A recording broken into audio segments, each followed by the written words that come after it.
മുടിഞ്ഞു, കേരളം മുടിഞ്ഞു. ഇനി നന്നാകണമെങ്കിൽ ജാതിയും മതവും പാർട്ടിയും നോക്കാതെ ശിക്ഷാ നിയമത്തിൽ മാറ്റം വരുത്തണം.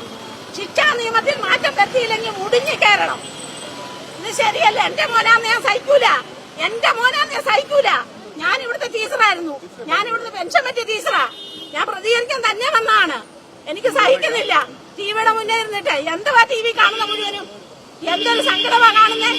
ടീച്ചർമാരെ ശരിയായ രീതിയിൽ പരിശീലിപ്പിക്കുക, രക്ഷിതാക്കളെ ശരിയായ രീതിയിൽ കൗൺസിലിംഗ് കൊടുക്കുക, ശിക്ഷാ നിയമത്തിൽ മാറ്റം വരുത്തുക.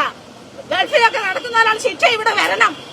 എന്നാലും അതെ കൈ വെട്ടണം, കാല് വെട്ടണം, അല്ലെ ഒക്കത്തില്ല ഇവിടെ. ഇത് ശരിയല്ല ചെയ്തത്. എന്റെ കുഞ്ഞാന്ന് ഞാൻ സഹിക്കുവോ? എന്റെ കുഞ്ഞാന്ന് ഞാൻ സഹിക്കുവോ? എനിക്ക് താമരശ്ശേരി പോകുമ്പോ അല്ലെ ഞാൻ പോയത് താമരശ്ശേരി. ഒരു 10ാം ക്ലാസ് പഠിക്കുന്ന കുട്ടിയെ നശിപ്പിച്ചിട്ടേ എന്ത് മര്യാദയാണ് കാണിച്ചിരിക്കുന്നേ? എന്ത് മര്യാദ? ഇതൊന്നും സഹിക്കാൻ പറ്റുന്ന കാര്യമല്ല.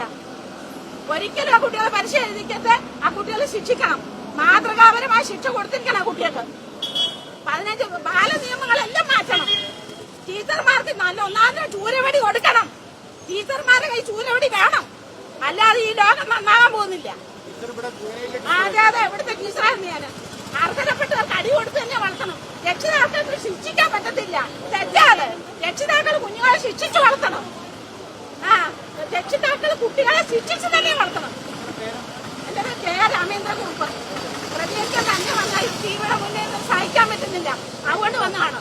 ഇത് ശരിയല്ലേ ചെയ്യുന്നത്? ആരെയും പിടിച്ച് ജയിലിലാക്കിയിട്ടോ ചെറുപ്പക്കാർ പിള്ളേർ ഞാൻ ഒരു രാഷ്ട്രീയത്തിലും